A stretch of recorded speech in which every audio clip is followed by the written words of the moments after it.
Ladies and gentlemen, welcome to Slamhub Wrestling. Myself, Suprit, and this is your NXT review for May 18, 2021. I'm joined by Spandan here. What's up, Spandan? All fine, Suprit. How are you doing? I'm doing good, man. What you think about NXT this week? Loved it. I like the show. And just if you think about the ending, the way they ended the 2 hour show with the massive title win, I love the show. So, for this week's NXT, we had two big matches advertised. Advertised, I say. Toni Storm versus Zoey Starks. We had the main event for this in a steel cage. We had the North American Championship match. Johnny Gargano. So he was defending the title against Bronson Reed, and so much more, man. But before that, if you are new to Slam or Wrestling, then make sure to like, share, subscribe, do all that fun stuff. Check out our review for WrestleMania Backlash. I was about to say Elimination Chamber. I don't know why. So I was joined by you, Spandan, and also that geek, Ishan Chauhan. Also, check out our AEW Dynamite review, the main roster talk. Everything you need will be in the description below. But before we get into NXT, man, let's talk about the breaking news that came about in 9 to 10 hours ago. That was about that we have a bunch of releases from the NXT brand. So this is part of WWE's yearly budget cuts. So I got the list here. So let's run down first of all. So let's start from, we got two referees released. So one is Drake Wurtz and the other is Jake Clement. We have Alexander Wolfe. So we will be talking about him. We also have Jessamine Duke, Kavita Devi, Skylar Story, and Vanessa Borne, and also finally Ezra Judge. So let's talk about the referees first. So this Drake Wurtz guy, I don't know if you have heard about it.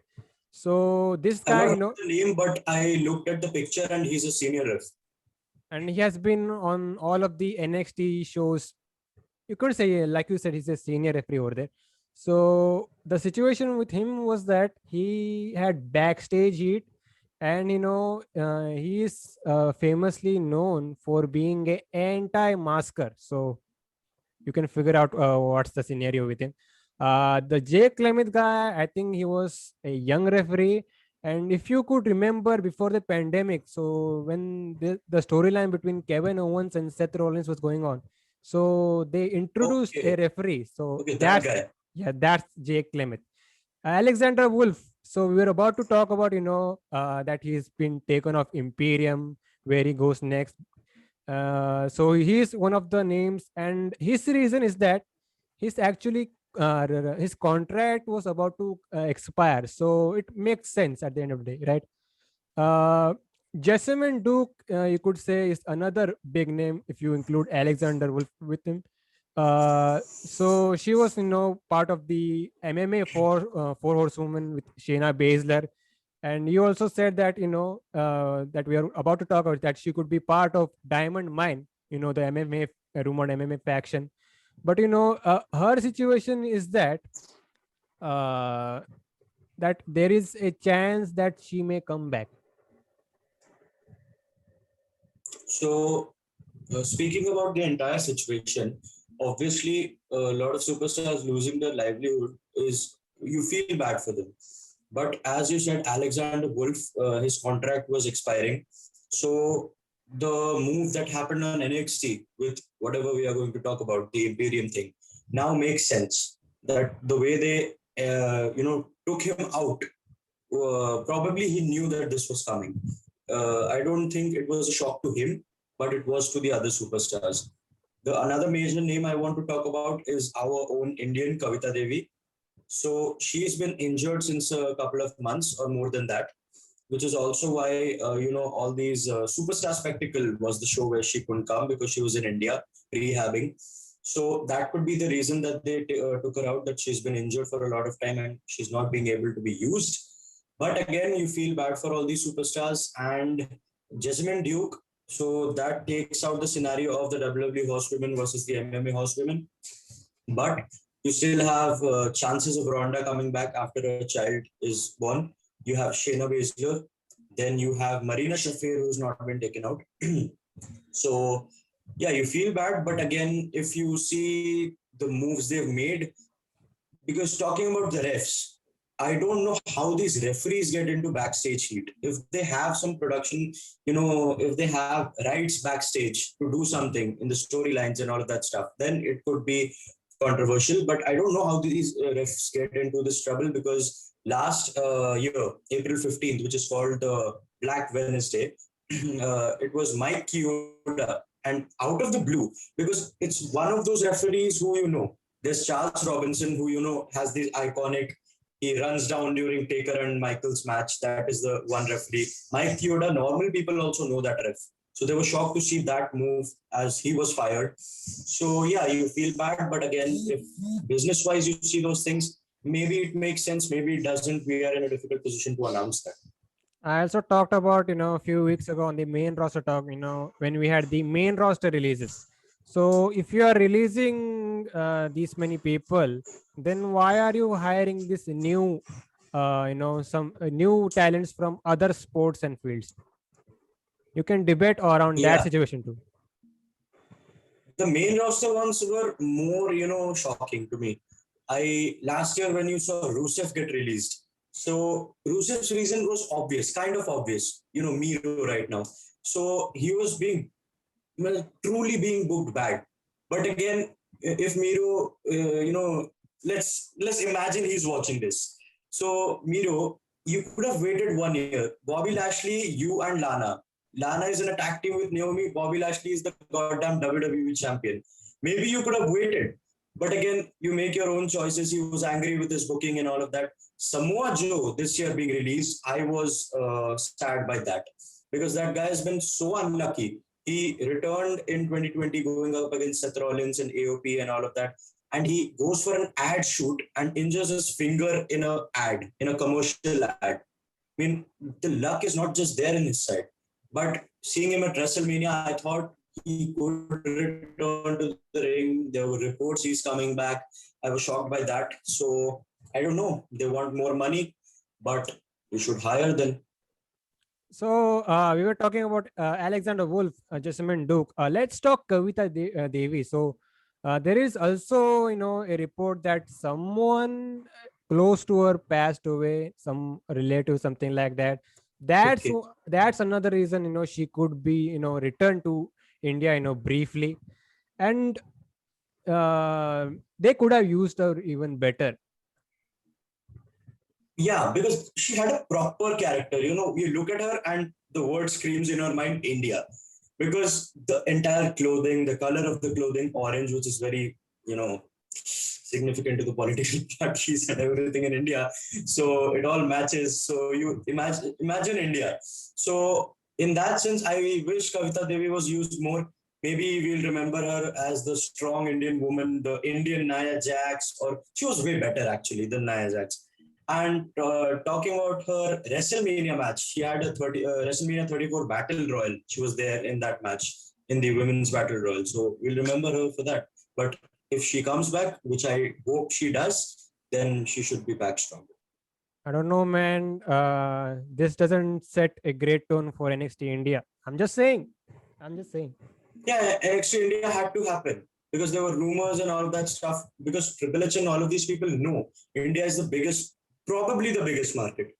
Because you don't see streaming services in any country other than US. We have Sony Live partnered with, the WWE network. We have that subscription policy. So they know India is the biggest market. But now, how big of an example are you setting by releasing an Indian talent?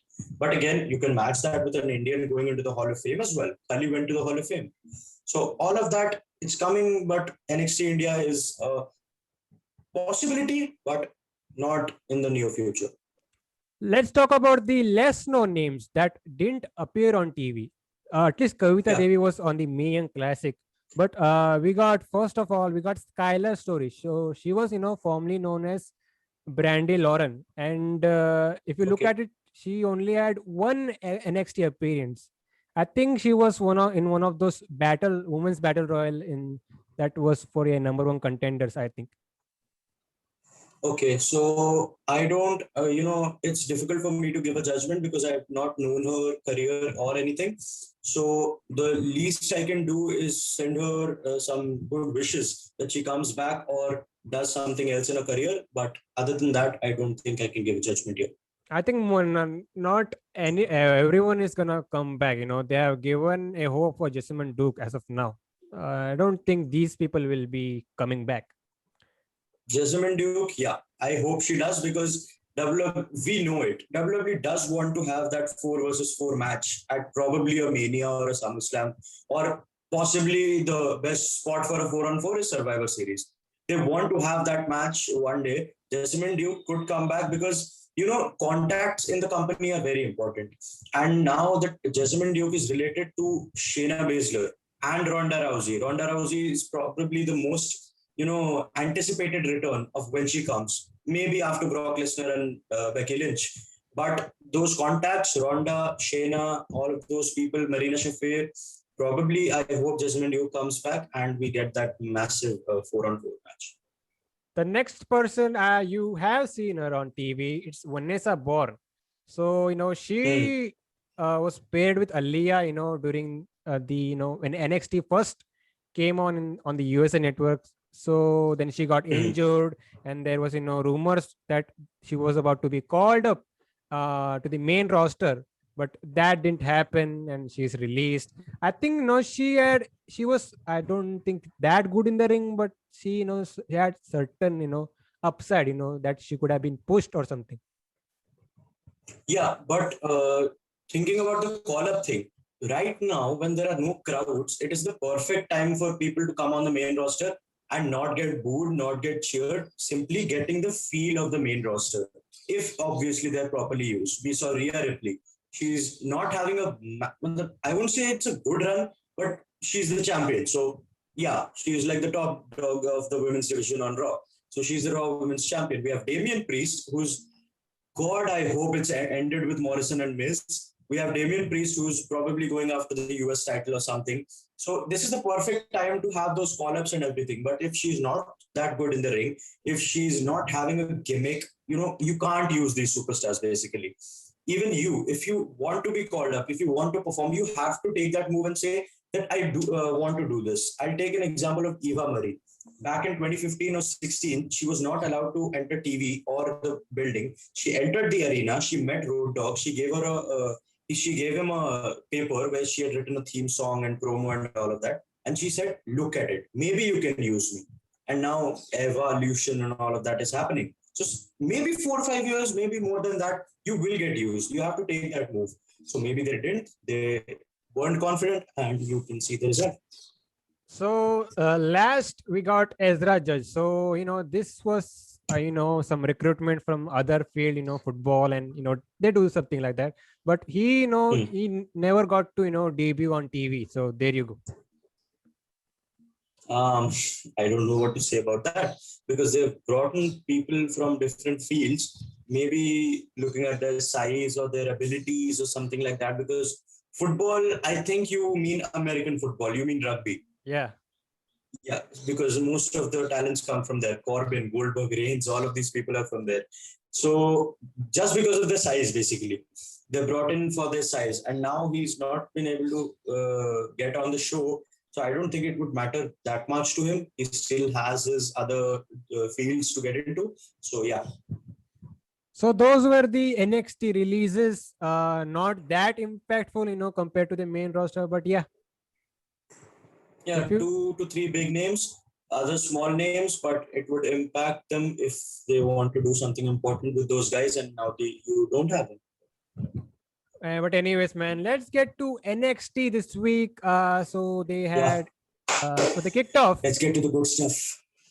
So they kicked off with Toni Storm versus Zoey Starks.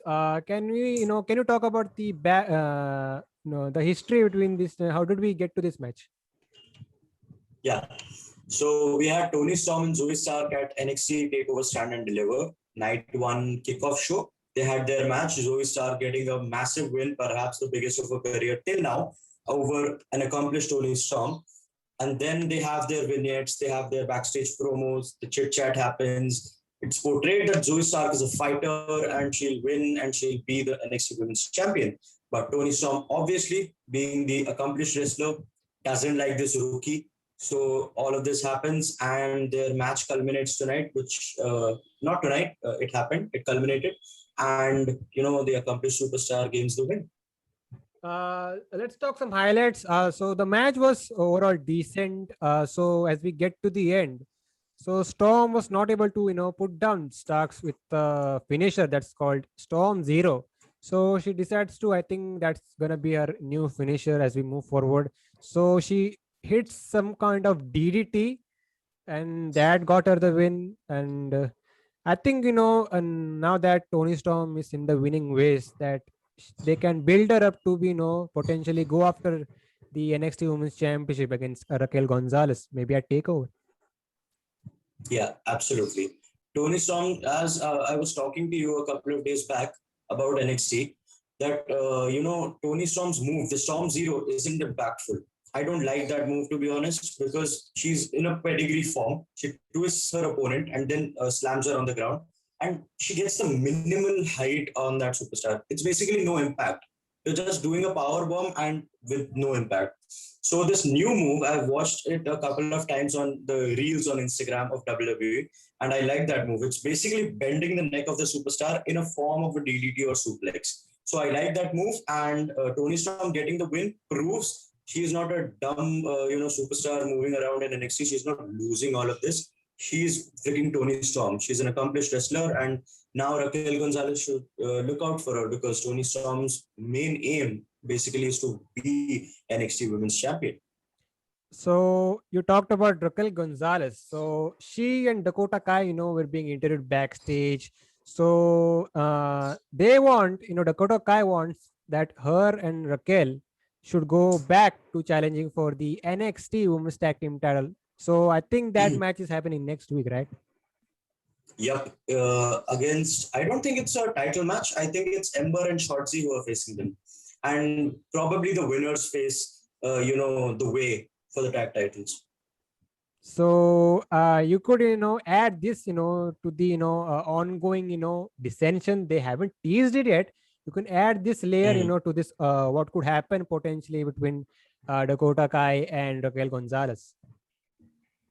Yeah, NXT is giving us big things every week. So maybe we aren't expecting it this early, but you don't know what is going to happen. Dakota Kai could turn on Raquel Gonzalez in this very match, because we've seen close to no glimpses of them turning, either of those, because they're always these happy buddies and all of that.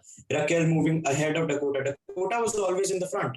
But now Raquel with the title moves in the front, but Dakota doesn't have a problem with that. She moves in the back and all of that. But last week when she said respect to Mercedes, when Raquel said respect to Mercedes, Dakota was, what the hell? Why are you respecting this girl? You just beat her for the title and all of that. So you don't know when this turn is going to happen, but NXT shocks us a lot of times. Next week, probably. So let's get to Cameron Grimes versus Jake Atlas. So, this came about, the two men, had some interaction in the parking lot, something like that. So as we get to the end of the match, so Cameron Grimes was about to put down Jake Atlas, but here comes the $1 million man, Ted DiBiase, causes, his usual distraction. So Jake Atlas got, a surprise win. So what happened post-match, Cameron Grimes followed Ted DiBiase to the parking lot, to this limousine. And I don't know if you have catch this on the internet or something, but did you see when, he was about to, when DiBiase entered his limo, Cameron Grimes was, trying to open that limo door. But the thing was, DiBiase actually didn't lock his door. So Grimes, he being the smart man in that situation, he actually, held the door by his hand, and gave us the impression that it's actually locked, something like that. So I wanted to get that out of the way. So overall, this whole situation with Grimes and DiBiase, so where do you think this is all leading towards? So I love the segments they do and the matches that are happening. It's entertainment basically. And Ted DiBiase being the guy, the richest guy in WWE. You can say that. So you have seen people, old people come out and be managers. It's not necessary that the old guy or woman favors the superstar they want to manage. It can go like this. They don't like each other, and finally it culminates in a manager and superstar relation. So all of that can happen. CM Punk and Paul Heyman came together like that. It was the same story. They didn't like each other, and then they got together, or the opposite. All of that happens. But we could also see a debutant now coming, because you've seen all these people. $1 Million Man is coming to NXT. He's kind of feuding with Cameron Grimes. This could also lead to a debut, which $1 Million Man brings, and probably they have a rivalry with Cameron Grimes. So let's see, man. Let's see. I think the pairing could work if the segments so far have been entertaining. Yeah, it could work, but where it is leading to, you don't know that. But it's obviously entertaining, and they can, as I said last week in the review, they can continue this for the next 6 to 8 weeks. It won't, get bad right now. We had an interview for the returning Bobby Fish. So he was talking about why he returned and the his partnership with Kyle O'Reilly, etc., and who he could be going after. So he name dropped Pete Dunne. I think he also name dropped who's the other guy, Oni Loken. So it's still up in the air, where he could be going next. So I think he has a match with Pete Dunne next week, right? Yeah, he has a match with Pete Dunne next week, and let's see what happens in that, because I was thinking it would go to the pay-per-view to In Your House, but I think they want this to be a short one. They don't want to stretch it a lot. So Bobby Fish and Pete Dunne, incredible technical superstars, and the joint manipulation that is going to happen next week's match is going to be spectacular. And I think you also, fantasy booked a, potential tag team match with Kyle O'Reilly, Bobby Fish, and going against the heel team, Dunne and Oni Loken. I did. Kyle O'Reilly and Bobby Fish, obviously the Undisputed Era former. So now facing Dunne and Lorcan, it could make sense, to be honest, because now you have Kyle O'Reilly as a single superstar, but we don't see glimpses of him going to Kross right now for the NXT Championship. Let's see what happens, because Kross has that title match next week with Finn Balor. So what happens and all of that, we'll see. But Kyle O'Reilly right now doesn't seem to have a match with Kross. So they could use him in this way, that they have a proper tag team match, and NXT tag team matches don't disappoint generally. And where does Adam Cole fit in all this scenario? See, Adam Cole has not returned yet, and we don't even see glimpses of him returning. So I don't know where he's going to fit in. But, he's a single superstar as well. So I don't see them forming the Undisputed Era again, not at all. So probably Adam Cole is going after the NXT North American title or the NXT title. But I think when he's going to return, he's not going to feud normally. He's going after a championship. And that's going to be his farewell. I don't know. I want him to stay on NXT for a longer time. But if he does come to the main roster, we've seen him have 2 matches, one against Seth Rollins and Daniel Bryan during that Survivor Series, 2019 time. They were good matches, but again, is he coming to the main roster? I think he's Triple H's kid in some sort, so he wants to keep him on NXT. He has been, it's been a stretch. He has been trying for the last 2 years to just keeping on the NXT brand. So I think time has come for Mr. Adam Cole. Maybe if he comes to the main roster, we can just sit here for an hour and name the dream matches that Adam Cole can have on the main roster. But when does he come? I would love to see him come in a crowd. I don't want the Thunderdome screens to say Adam Cole, baby. I want the people to scream it. So let the crowds come back, and then I would love to see Adam Cole come. Again, I love SmackDown more, so I would like to see Adam Cole on SmackDown. Yeah, when he gets to the main roster, he's going to be treated well with Bruce and Vince. Oh God, I hope he goes to SmackDown. You have Heyman there. Heyman will save you. Please don't come to Raw, because then Bruce Pritchard and all of the team ruins you. So let's get to Aliyah versus Sarray. Sarray, is being built up as, the next big Joshi, you could say, the next big woman star in that NXT division. So a quick one here, Sarray would eventually get the win. Aliyah, she, you could say, has been improved a lot in the last couple of weeks or years or months, you could say. She has improved a lot.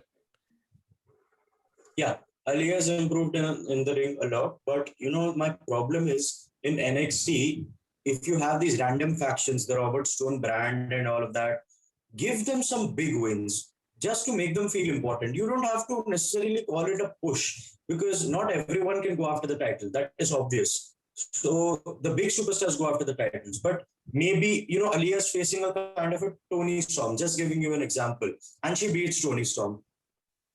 Instantly you're shocked. Oh my god, she's not doing anything on NXT and now she beats Toni Storm. So give them the random wins. She has improved in the ring, I would agree. But talking about her opponent, Sarray, do something in the ring because I've seen these Japanese wrestlers somehow miss the strikes a lot.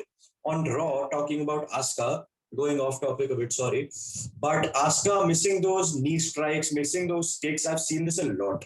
Now, I won't say lost her touch because she's a veteran, Asuka, she'll get better, but her matches now feel dull. She doesn't do her moves properly, and I'm seeing that in Sarray this week as well. She missed a couple of kicks, the punches didn't land properly. Get better in the ring because it takes this much for the production to remove you. With all the superstars we talked about getting fired, it takes 1 second for the production to see, okay, you're not good, no, your push cancelled. So improve. And I think you last week talked about a gimmick change. Maybe going to the potential Io Shirai route. Io Shirai was a normal Joshi when she came out, and then she turned into this Joshi Jude or something like that. So I think Sarray should also go to the transition, something like that, similar to it would be a breath of fresh air for her character. I think being just another Joshi won't work especially in the WWE environment. Yeah, I don't have a problem with the gimmick change right now, but it should take some time. Let her improve properly in the ring, and we haven't even seen her speak right now. And she's Japanese, so that thing is also going to happen in a couple of weeks. That's going to begin. So right now, it's all happy praises, all the good wishes for Sarray. Let her start doing her own thing. Let her start speaking and all of that. Then you see the true side of her. Then you want to give do anything. But if she's not good on the mic, your push, alas, but cancelled. We get to the video package that was being built around. It was for Karrion Kross and Finn Balor. The match is happening next week. So they call it, the NXT calls it the prime target. And I have to say about these video packages, this prime target video packages are, I think, one of the best video packages you could see in wrestling today, because it is produced well. There is some intrigue. Whatever match it is, it brings some legitimacy. It brings some intrigue. Yes, I have to watch this match. I think I remember watching the video package they did for Kross and Keith Lee last year, which was great as well. So what do you think about this video package, and did you have the same feeling? So wrestling business is all about hype, man. You have to hype people up because there is more hype for matches announced for next week and 2 weeks from that, or a pay-per-view a month after, and all of that, than regular weekly matches. If you start watching a show and you don't know that Randy Orton versus AJ Styles is going to happen, you're not excited. Maybe you even missed the show because you didn't know that was going to happen. But if they announce it 1 week back, you have random promos on Instagram, videos, you have YouTube, hype, then you're ready. Okay, two of the world's greatest, they are going to collide. It's all about hyping the matches. And Kross and Balor, I might be on the wrong side here. I might not be with all the people, but their match at Stand and Deliver, I didn't like it a lot. Honestly, I didn't like it a lot. It was different. It was kind of a squash match, but the momentum never happened for me. So I hope next week in the main event, obviously it will be the main event. They shock all of us, but getting to the point about the promo package, it's all about the hype, and I love the promo package. I liked that Stand and Deliver match. I think that was one of the best Karrion Kross match you will ever see. Yeah, I just began it with that I might not be with everyone here because I didn't like the match. But I hope the next match maybe makes me happy because we'll talk about that next week as well. And Karen Cross is not dropping that title. Nah, no chance at all. Karen Cross, I don't see him dropping it for a year maybe, because he's going to have a very long reign until and unless something unfortunate like an injury happens, which I hope doesn't, because he lost his first major push, because of that. And it was NXT Takeover 30, I think, where he beat Keith Lee for the NXT Championship. It was the grand moment, 30 takeovers, and now losing that spot, getting back to it, I don't see him losing it at all. But what happens to Balor after that? I'm a crazy fan of Balor. I want to see him on the main roster badly. I want to see him become perhaps WWE champion, maybe Universal champion. I want to see Balor on the main roster. Let's see what happens, but Balor is losing. And you could keep him on NXT. His plan was to go challenge Walter for the NXT UK title, but that didn't happen due to the pandemic. But yeah, he could be used on the main roster and maybe be yet another challenger for Roman Reigns. Yeah, absolutely. But the problem is now that you bring Finn Balor into the main roster, I want to see him win. And when someone is going up against Roman Reigns, he's obviously losing. Because Reigns, I don't think, okay, I'll make a bold prediction. I don't see Roman Reigns lose the Universal Championship till WrestleMania 38. I Yeah. don't. So all these people who are coming on his way, they'll not win the title. So I would rather see Finn Balor be the WWE champion than challenge Roman and lose in a Universal title match. Let him get the different accomplishments. And speaking about staying in NXT, I don't see anyone facing Balor other than Walter. If he goes for the NXT UK title, I'm fine with that. I love that match. But he, through his NXT title reign, Adam Cole, Kyle O'Reilly, Pete Dunne, he's beat all these people. So going back and doing these rivalries, it'll feel dull and already used up. Give us something new with Finn Balor. So I think main roster is the time. And by the way, as great as Finn Balor was during his second run in NXT, he actually, wasn't able to be the draw for that brand. Yeah, I don't know because Finn Balor's turn happened in 2019. I think it was 2019 when Adam Cole won a match. He was standing in the ring with the NXT title. Finn Balor comes. He just says some words, as of now Finn Balor is NXT, and the crowd goes nuts. So his second reign was great, but I don't know why he didn't attract the viewers because the Wednesday wars, were going on. Maybe the other company had better stuff. I don't know, but his second run was epic to be honest because I like the new Finn Balor. And now I'm imagining all these matches with Drew McIntyre, with Bobby Lashley on the main roster. I would love to see him come back. And this time around, Finn Balor has to succeed in the main roster. Like, be the guy. Absolutely. Like, Absolutely. Because last time he came, won the Universal title. Let's not talk about that. That was unfortunate. We can't do anything about it. Not the production's fault either. So then he won the Intercontinental title twice, which was worthless, to be honest. If you want him to be Intercontinental champion, let him have his first win at Mania. He had his first win at Elimination Chamber, then lost the title, then won it back at Mania. Demon came out for no reason. He wasted against Lashley. Then he faced Andrade in a match at Saudi. So all of that, he didn't have a good main roster run, to be honest. His, main moments, if you remember, are single matches. You don't remember a story of Finn Balor. You remember Finn Balor versus AJ Styles at TLC. You remember all those great matches. Finn Balor against Roman Reigns. Any of the Balor Reigns matches were amazing. So now coming to the main roster, he needs to have a good run. But looking at the champions, I don't see any of the champions losing their titles soon. Moving forward, we had Legado del Fantasma here. So they were facing Tommaso Ciampa and Timothy Thatcher, aka Toothless Timmy. So you could say, this was a unofficial number one contenders match. Legado del Fantasma. They want MSK for a title shot. Ciampa and Thatcher said that in order to get a title shot, that they have to go through them first. So the match here was, hard hitting. It was, you could say, it was great. We had, Raul Mendoza actually got busted open here accidentally, thanks to Ciampa, I guess. So we would see. Oh, okay. So we would see grizzled young veterans getting involved, costing Ciampa and Thatcher the match, and that was it. So we were informed later that Legado del Fantasma will be getting their title shot in 2 weeks, I guess, right? Yeah.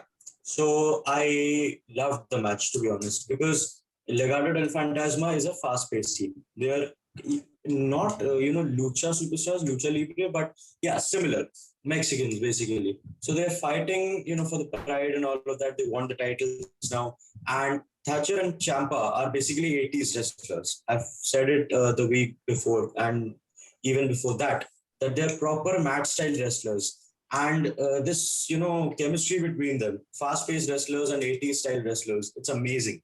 And GYV, that is the reason that they are my favorite NXT tag team, Grizzled Young Veterans. And now, getting in this short rivalry with Ciampa and Thatcher. Now the title match being announced in 2 weeks. So I don't see MSK losing the titles yet. But this MSK thing is not suited for me. I don't know why. Again, you might have a different opinion, but as champions, they're being booked in a strange kind of way.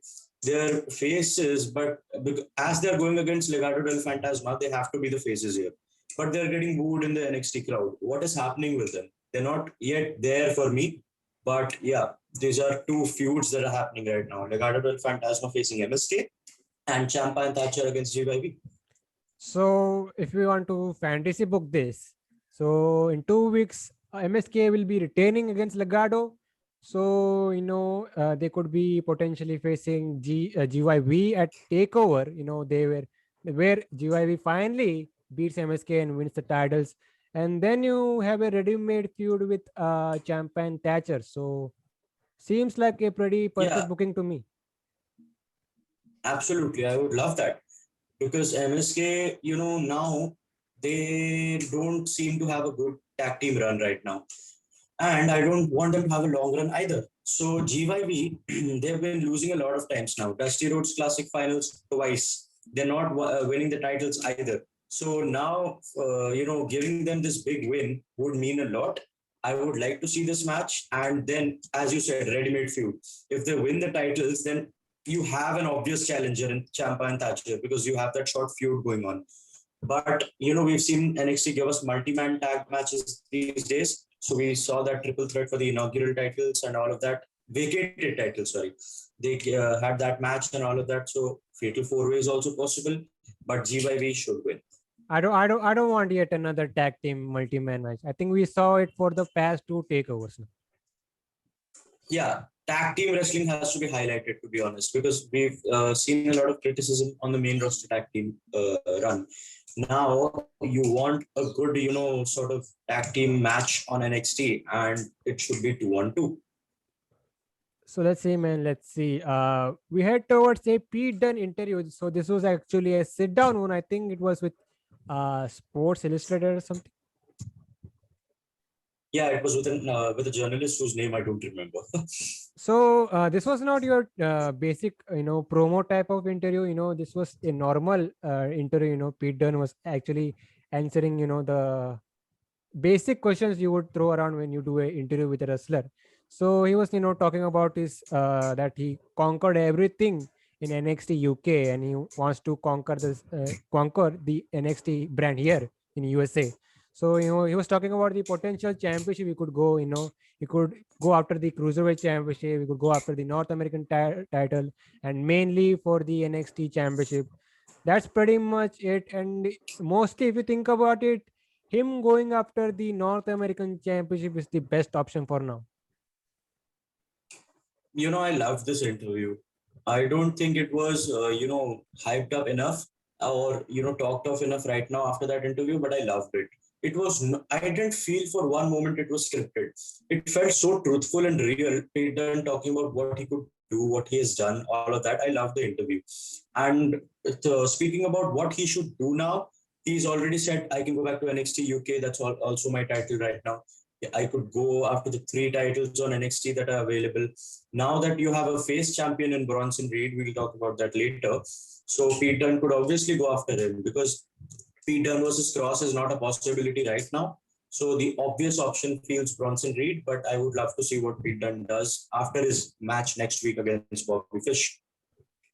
So another thing about this interview. So normally you would look at a guy like Pete Dunne and you would say he's not a promo guy, but the way he talks, it suits for his character. He talks and talks, but there is no expression. It's the same expression. That's Yeah, he's always grumpy and angry. so that fits well with the Pete Dunne character. Absolutely. He's a great talent, and not everyone has to have promo skills, but that's what Vince says. You need promo and character and wrestling skills. So Pete Dunne is trying his hardest. He's not getting wasted for sure. He's too good to be wasted. So I think he's being truthful and real. You don't always have to stick to a character. Be truthful and real. That's why I like the interview. He was So, like we said, that he could go after any three titles: the NXT, the Cruiserweight, or the North American. But yeah, let's see where it goes. I think it's gonna be a long stretch. He couldn't be winning the championship this soon, but let's say in 5 months' time, he could be winning one championship out of the three. Yeah, he could, because Kushida now needs a challenger, and William Regal, we heard, he said a lot of superstars are going to be brought in. He said to the cruiserweight division, we have new challengers and all of that. But I don't think Pete Dunne is one of them, because he is neither going for Kushida or Kross. So as I said moments earlier, that Bronson Reed feels like the straight obvious what to do, but he's not winning the title now. Let's see, man. Let's see. But you're talking about the cruiserweight division. Thinking, if you think about it, now there is no, Santos Escobar is not there, and if you exclude Escobar and Kushida, also there are no big names in that division. But the one that sticks out is the new recruit. So I don't know his name in NXT, but it's Alex Zane. He was hyped very Okay. well, so he was hyped very well in the indie scene and is pretty good, as I've heard. So he could go after Kushida if they want to push him. Uh, First of all, explain to me what is the use of 205 Live. I don't see the cruiserweight champion there nowadays. I don't see any title there. What are they doing on that show? Why are you having these random singles and tag matches? Look, you could say that, yeah, 205 Live is you could basically say the main event for the 205 cruiserweight division. Like 205 Live, has been a dead concept since its arrival, you could say. Sometimes it was good when Neville joined the 205 Live division, now Pack. When he joined it, I loved it for some time. Having that match with Rich Swann at Royal Rumble 2017, I still remember it. Great match. It was all the good stuff was happening. And the moment I think they ruined the cruiserweight division was giving the title to Enzo Amore. It ruined everything. His promos were useless. The crowd didn't react at all. He was trying to involve the crowd, nothing was happening. That's the moment they ruined it, absolutely. But the start was good. They were having good. You had Kota Ibushi, man. You had Kota Ibushi with you, and you let him go. And now see what the hell is he doing? Guys, a He's superstar. accomplishing everything. Yeah, absolutely. So right now, 205 Live, I don't think has any use. You are having these random matches with Toni Nese and Ariya and then they come to NXT and lose to the debutants. So there's no use of 205 Live, to be honest. Rather, now that Kushida has had some publicity on NXT, send him to 205 Live. Maybe you attract more viewers to that show. Do something. Because Toni Nese is a former champion. Why isn't he going after the title? Ariya always wanted the title. Where is he? These just don't make sense. By the way, I want to ask you a question. Where did you prefer the cruiserweight division, in the main roster or in NXT?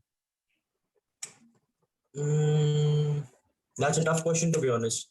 But if you look at the data and analytics and all of that, then they are being used more efficiently on NXT. You have the title being showcased more. On Raw, it's a 3 hour show. So the cruiserweight division was the pee break for all the people. As soon as the ropes become purple, it's like, okay, let's get our snacks, let's get the coke, let's take a pee break and come back. So that I think NXT is the place for them.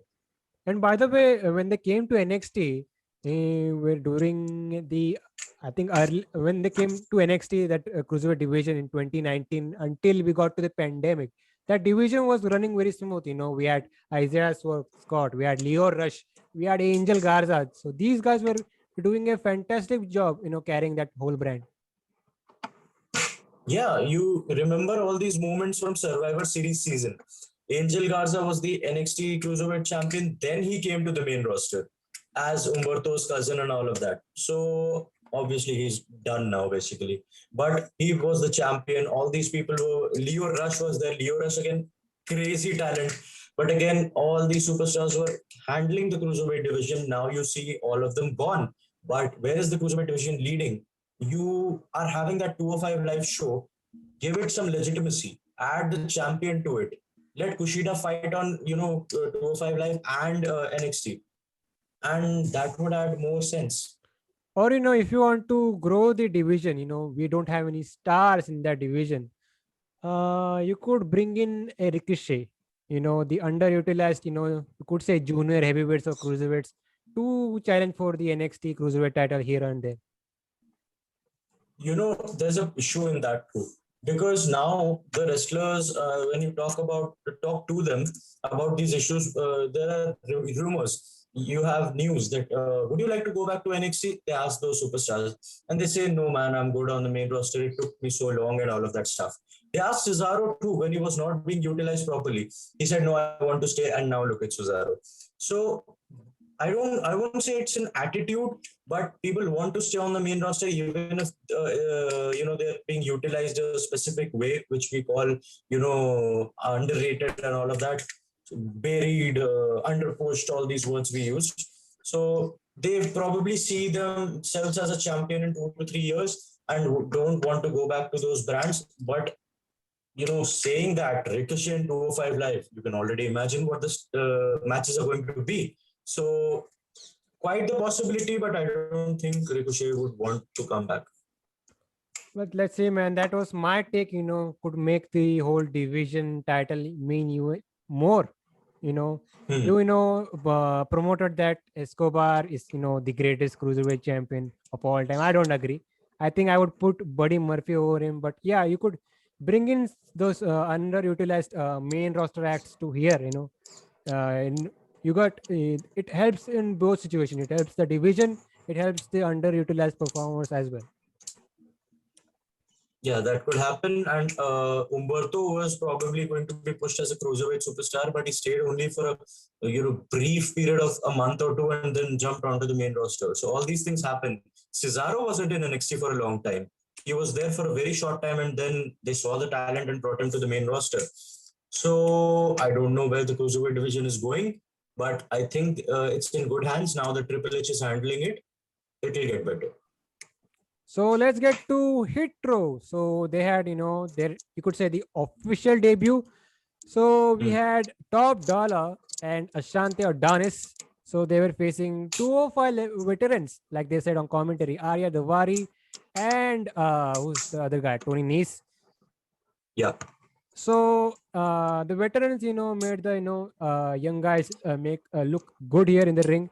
So Top Dollar and Ashanti Odanis got the win, and that's basically it. And I think Hitro, the whole group, cut a very nice promo, hyping their group. And Isaiah Scott, he was talking about, maybe challenging for a potential matchup against for the North American Championship. He said he's looking either at Reed or Gargano. So there you go. Yeah, good faction, different concept. I like the things they do, and the big guy, Top Dollar Francis, he's their muscle of the group. Like Biggie was for New Day, Reigns for Shield. They have AJ Francis, Top Dollar as their big guy. They have Ashante Adonis as the athlete, the proper high flying athlete. Again, I have to compare to make people understand as a faction. The Seth Rollins for the Shield and the Kofi for the New Day. So that's the concept of their entire thing. And Isaiah Swerve Scott plays the role of Dean Ambrose, also a good athlete, but the main guy, the guy who speaks the most, like Dean speak the most for the Shield, that guy. And BFAB is just a new concept, which is a good addition, because all these male factions, you never see this woman being included in a faction. And speaking of DX in the good old days when China was there, now being included with hetero BFAB is a good addition, and I love the faction. Talking about Scott going for the title, we also talked a moment earlier about Pete Dunne going after the title. We also have Cameron Grimes and all of that stuff. So let's see if he goes after the title. But he's made it stated obvious.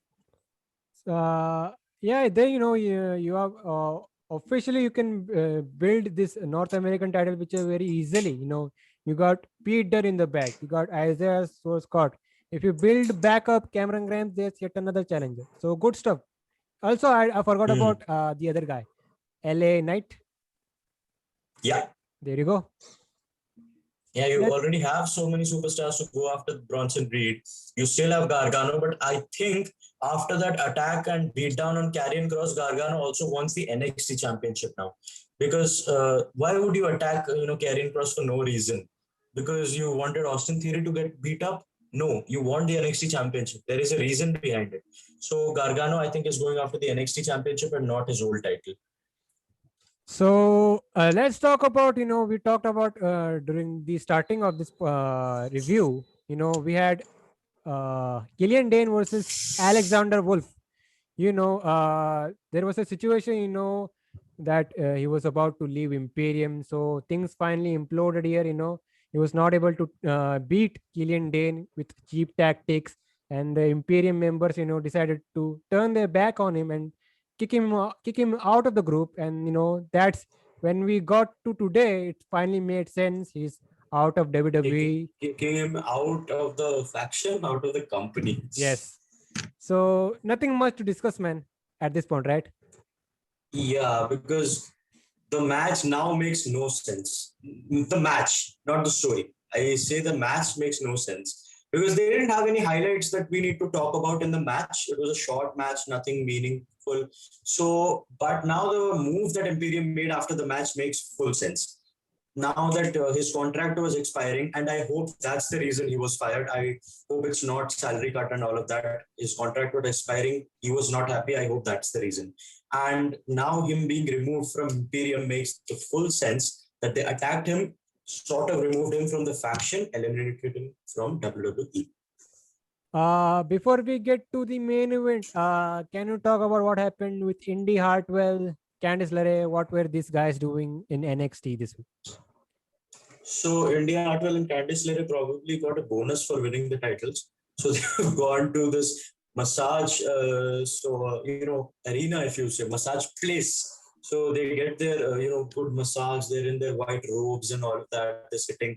And then Candice and Indy are talking, and Candice kind of, with her face, expressions, she's kind of feeling that how stupid is Indy. So her face expressions feel like that. Then comes the bill to be paid, and Candice LeRae's credit card is overused and she has no money. So they speak about how it could have happened. They say that it could be Austin Theory. He loves pizzas. He loves all those things. He would have used that credit card. But it was not him. It was Dexter Lumis who bought a lot of flowers and all of that stuff for Indy Hartwell. And Indy is over the moon that, oh my God, he still loves me. He's not cheated me and all of that stuff. So yeah, I don't know what they're doing here, but it was good to see. You forgot that Dexter Lumis was actually in the massage center. His heart was quote unquote broken. Yeah, the main highlight. Yeah. And did you hear Beth Phoenix, marking out on commentary? Beth Phoenix was going crazy. She was like imagining Indy Hartwell, Dexter Lumis, and herself and Edge. The marriage scenario. So she even gave them a name, Indy and Dexter. They gave them Index. So that's probably happening in the future. You don't know. Is NXT going to do their first marriage? The latest one was not good with Lashley, Rusev, and Lana. Let's just see what happens. And I mentioned the commentary team. What do you think about the commentary team in NXT? We have the situation with SmackDown. At least Pat McAfee is leading Michael Cole to a good commentary team. On the Raw side, it's Adnan work is not working, like Ishan said on the Backlash review. And what do you think about the NXT one? The NXT commentary team, I love it. because I think it's needed that a woman is on commentary, and Triple H making that bold move to bring in Beth Phoenix, because we saw what happened with Renee Young. She's a great broadcaster, she's a great interviewer, but she's, I wouldn't say sucked, that's a bad word, but she was not good at commentary. That one, I would take just one moment here to remind you that Taker, DX and Brothers of Destruction feud, there was a, pop for Taker when he returned, like it's always there. Shawn Michaels was saying, Undertaker, there's one thing you need to understand, and there's absolutely nothing. And then the gong goes, and Undertaker returns. Michael Cole at his best, hyping up the return so well, and then Renee Young comes in, and this is unbelievable. Just dropped. The energy dropped like boom. That is what happens. It's not necessary that a good broadcaster is good at commentary, but Beth Phoenix proves us wrong. She's great in commentary. Wade Barrett, you love that guy, and he's going good. And Big Joseph, I've always loved his commentary. I don't feel he's bad at all. But yeah, man. Let's get to the main event then. We had this Bronson Reed versus Johnny Gargano inside a steel cage. It's for the North American title. Overall, the match was, entertaining. It was good. We did see, the involvement of Austin Theory in bits and pieces here. So the match started off with, Gargano actually trying to escape from the get-go, but, Bronson Reed catches him. So, like I said, there was involvement of, Austin Theory. So at the end, I think Gargano was climbing, someone was climbing. So Bronson Reed, instead of climbing, decided to hit a tsunami splash. So he hit another one for good measures. That got the victory here. We got new North American champion in Bronson Reed, and commentator said it was well deserved. So, before the match, they had a promo package for, Bronson Reed. Like, he has been a workhorse in that pandemic era and has gotten several shots at the North American title. And now he finally gets it. It was a feel-good moment. What you think about it? Yeah, they even, said it's 14 years journey, because it was 18th May 2007 where Bronson Reed debuted as a professional wrestler. And 18th May 2021, exactly 14 years, he becomes champion for the first time. It's a beautiful story of 14 years that his journey has culminated. And he's a great talent here. Because honestly, at that size, nowadays it's getting, we are getting used to all these big guys doing good stuff. But still, you shouldn't forget that it's not very easy for these guys to do this at their size. There are one or two Keith Lees or Ivars or Braun Strowmans, and you can't expect that from every big guy. But Gargano doing that reverse poison rana from the top rope on Bronson Reed, I was kind of stunned that this guy does this also. So it was kind of shocking for me. And when he closed the door of the steel cage, I didn't know for a split second what he's doing. He should exit it. And then he splashes. He says, I'm not going to escape it. I'm going to end the story here that I did not escape. I pinned you. And he beats him and becomes the North American champion. We talked about this last week, and I will be happy to say that I was rightfully wrong. I said Johnny Gargano is going to retain and have a longer reign, and you said that Bronson Reed was going to win. So I'm really happy that he won. And it was, well deserved. Johnny Gargano, as far as he held the title, it was, you can say, okay reign, because he was not giving us, every time, the Johnny takeover type of matches. Because at this time around, he was a more of a character-driven wrestler, right? It's not important that a good superstar will give a good title reign. Best example, Monday Night Raw, Rhea Ripley. Great talent, great superstar. Look at the title reign. So obviously we have to give her time as well. Now moving on to NXT, Johnny Gargano is a great talent. Obviously, he's an NXT original, but his title reign was lackluster. It was dull. You didn't have that classic matches that he gives. I think the last good match I remember him doing was the Fatal 4-Way Iron Man match where Balor won the title. That's the last good match I remember, and now this one. So I think it was needed that the title changes hands. It was very well deserved for Bronson Reed. As I said, 14 years of the journey. It's good that he won the title, and Gargano now should focus on Mr. Karrion Kross and probably go after the NXT championship. You said that he could possibly go for the NXT championship, Gargano, you said. How about there is a feeling that in the future they may insert both Theory and Gargano in the NXT tag title picture. That is interesting. That's a good take. They could be in a tag team division, but there are a good amount of teams in NXT already. You don't want to see another one. You, just to name, MSK is there. You have these four major MSK, GYV, you have Legado del Fantasma, Ciampa, and Thatcher. Four teams. You have Ever Imperium. Rise. You You could have Imperium. Imperium, Yes. six. You have Killian, Dane, and Drake Maverick, seven. So you Brizango. don't want more teams. We can just go ahead. There are eight teams right now, and we can name all of them. So because of that, I don't want to see another team there. Let them go after the normal titles. Austin Theory doesn't have to have the spotlight right now. Let Gargano have it, and then you could do the typical partner changes and turns heel and all of that. You can have that later. But I like this Gargano and Theory being the jokers of NXT and all of that. Probably go after the NXT title would be the best. And why do I have another feeling with Bronson Reed, man, that he's gonna go to that Keith Lee route, win the North American title and then quickly go after the NXT championship. It fits in that way if you think about it. He could be a legit But challenger for Karrion Kross. as I said this previous week that none of these guys are big enough to feel important for me to, take down Kross. But Bronson Reed looks like the guy to take Karrion Kross down. So that way, I was thinking winning the North American Championship wasn't the right move, but it is the right move. I'll accept it. So if it does happen, win both the titles, it would feel less important if you ask me because Keith Lee's done it, and it's not been a long time since it's done it. So doing it again makes this win less important for Bronson Reed. That was Takeover 30, a milestone for WWE. Oh, sorry, I missed the pay-per-view. It was some other time that Karrion Kross, all that happened, that Keith Lee won both the titles. So I don't think that should happen. But again, as you said, it could happen. Like he should drop the North American title first and then go after the heavyweight title. The North American title, losing it to whom? Because there are all these superstars who could win it. Pete Dunne is there, and all the names that we took. So out of those, if you had to select one, you should go for LA Knight because he's just come. He's a big name.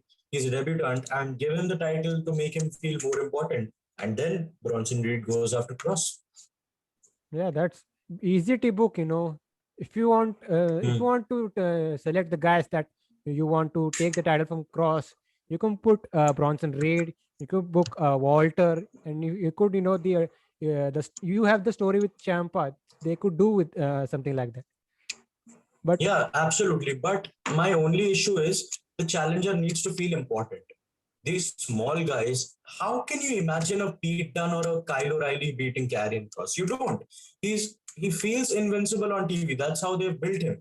So I want a big guy to dethrone him. Maybe Walter, but it's going to be an emotional time where Walter loses the UK title. So all of that has to happen. But I want a big guy to take down Kross. let's see how they make this potential matchup, like you predicted, with Gargano feel important. That could happen. But anyways, man, this was NXT. What would you give a rating out of 10 for this week's NXT? I rated it in 8.5 last week. I would say 8. You think this week's show was slightly down? Yeah, it ended the right way, but the majority of the show was an 8 for me, and 8 is still good. I didn't say it was bad, but from last week, it was better. There you go, man. So before we leave, where can these guys find you?